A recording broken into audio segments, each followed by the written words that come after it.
Hey guys, it's Magna back here with another video about Legacy of the Void, and today I'm going to talk about what they just released. Today is December 17th. They just released a few hours ago the changes that they're planning on making to the Legacy of the Void testing realm, which is obviously only open to Blizzard people right now. They're just testing internally, but kind of talking about their development process a little bit.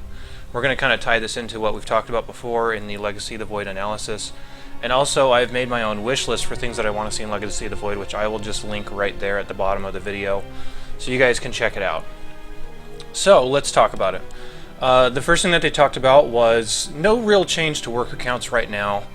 They think this 12 starting workers is going to be just fine, and I still don't quite know what to think about that. I think I would just have to play and see it for myself, because I frankly think that they're going to eventually have to switch it to 9, but for now they're keeping it at 12.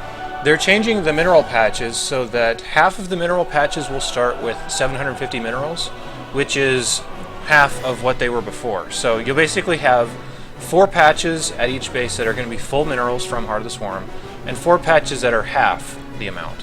There's so many halves in this thing that it's hard for me to explain without it being confusing, but that's the basic point. So the other thing they're going to be doing, and I think they already did this before, was that geysers only start with 75% the amount from Heart of the Swarm, just to encourage people to expand faster. So they're still sticking with the whole idea of wanting to have faster economies, faster game ramp-ups, and stuff like that. General upgrades are something that they said that they were looking at. They were pretty vague about this, but they're starting to realize that late game upgrades are not really a thing that people go out of their way to research. So they're trying to eliminate those from the game as much as they can. So if you can think of things like battlecruiser energy, things like it's basically just really late game units that need an upgrade. Say like carrier, or not capacity, but deployment speed, stuff like that. Those are all upgrades that they just realize that nobody ever gets. So they're trying to eliminate those from the game as much as they can. And they're also considering splitting the air and mech upgrades again for Terran, just like it was in Wings of Liberty.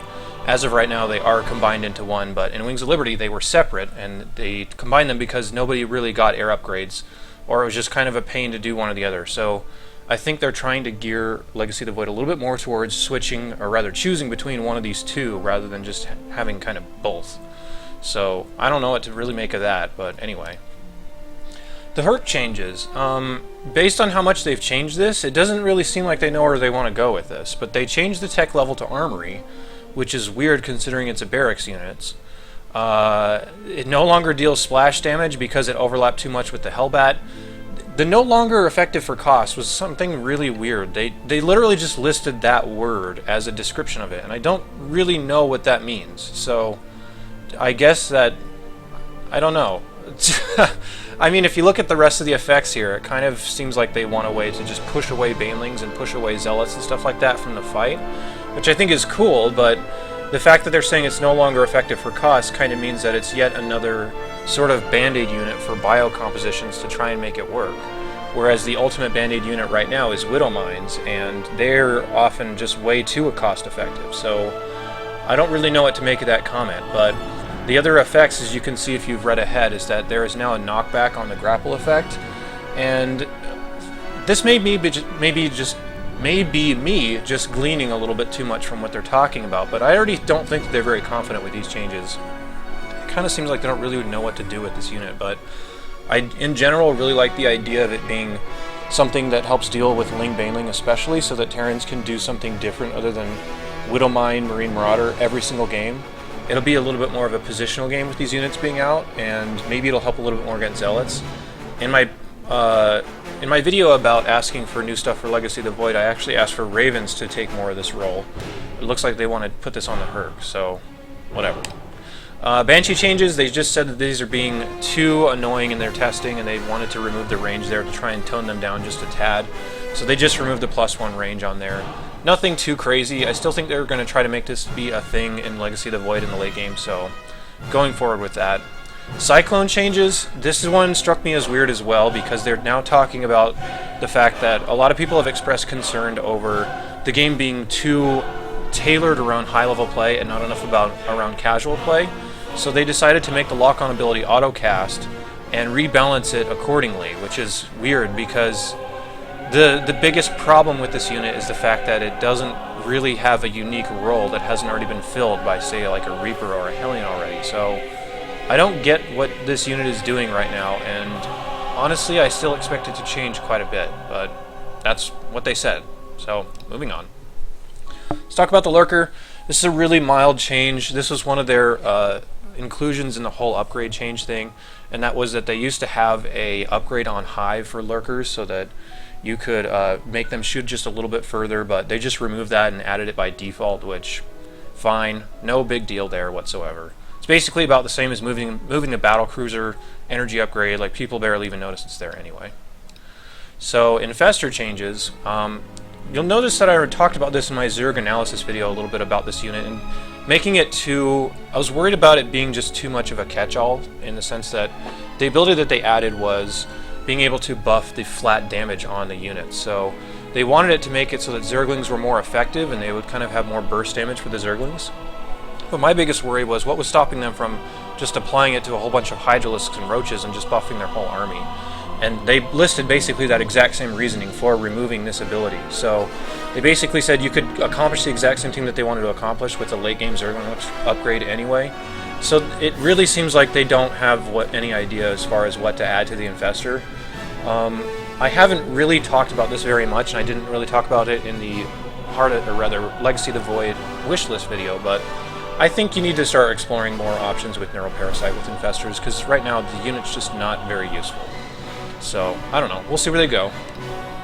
Zerg anti-air changes, and it's focused a little bit on the Viper because this is what they were talking about, but anybody that remembers Brood War will remember Science Vessels, and Science Vessels have an ability to basically irradiate an enemy unit, which puts this kind of marker on it in the sense that anything within range of that unit will take damage, assuming it's of some trait. So basically, if you were Zerg and you were fighting a big clump of Void Rays, for example, you could assign this ability to 2 or 3 Void Rays, and it would just hurt the rest of the army as long as those Void Rays were still in the clump that got assigned.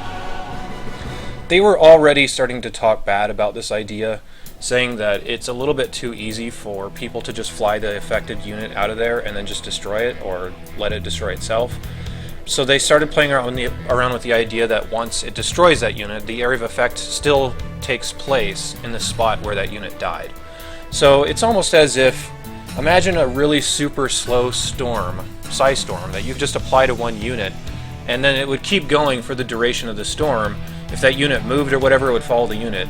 But then if that unit died, it wouldn't just disappear, it would stay in the same place. So it's clear that they're trying to find more answers for Zerg anti-air, which I have to very, very much agree with, because the way that they were dealing with them before is just pulling them into spores, and that's such a bad way to play that. So it's cool that they're at least thinking about it, but I don't expect it to stay on the Viper. New Protoss unit. This is interesting because I just talked about that in the video I released for Legacy of the Void, saying where they probably needed to go with this. And that video was released probably 6 hours before they announced these updates. And they are talking about basically exactly what I said. They want an early game harassment unit, probably a gateway unit, and some form of really unique harassment. So what they're playing with right now is basically an ability to make it really hard to kill. And they're considering making a harassment unit slow, which I don't know how that's going to work. Because typically harassment units are fast so they can get away, but they don't deal too much damage so they're not too annoying. So I don't know how this is going to work, but it's clear that that's the role that they wanted it to fill, like we've expected the entire time. So nothing too shocking there. Photon Overcharge Revert, I talked about this a lot in the Protoss analysis, saying that there's really no way it's going to stay the way that it was, and it's true, they've already changed it, saying that Protoss was having too hard of a time expanding, and that ultimately it would just favor, especially in PvP, a lot of airplay that would be super hard to deal with. So they've already reverted that basically back to where it was in Heart of the Swarm, so that's not the biggest change, but interesting to see where they're going with it. Lastly is the Immortal changes. They've already acknowledged the Warp Prism causing big problems along with the new ability that it has. And the new ability was basically you could make it just absorb a whole bunch of damage. And the biggest problem with the range on the Warp Prism is that it's hard to hit the Warp Prism if they can pick up from that far away. And it's also super hard to deal with if the Immortals just never die. So I've been saying for a while that the Warp Prism change was going to be a big problem and they were going to have a hard time kind of circumventing it, and it's starting to prove its point. So they're considering making the upgrade later available, maybe on something like a robotics base, so that Immortals would just be kind of vanilla to start off with. But at the same time, That would be very problematic in PvP once again, because if you try to get Immortals out to stop things like Blink, then all of a sudden they're not that good. They can just get killed really easily. So it again just doesn't really seem like they know where to go with this. And ultimately, I think the only answer to this is changing the Warp Prism, because the Warp Prism is just going to be way too strong as it is if it has the range 6 pickups. So, I don't know. I guess we'll see where they go with these, and this is what they've officially released, and you can check it out on battle.net if you wanted to read their full things. But this was just basically a quick summary and kind of an explanation as far as where they're going with it. So, I'll post my video to the Legacy of the Void wishlist, as well as the analysis of all the races as far as where they are for Legacy of the Void. So look out for those down in the description, and yeah, I'll be back with more videos really soon. So thanks for watching, and take care.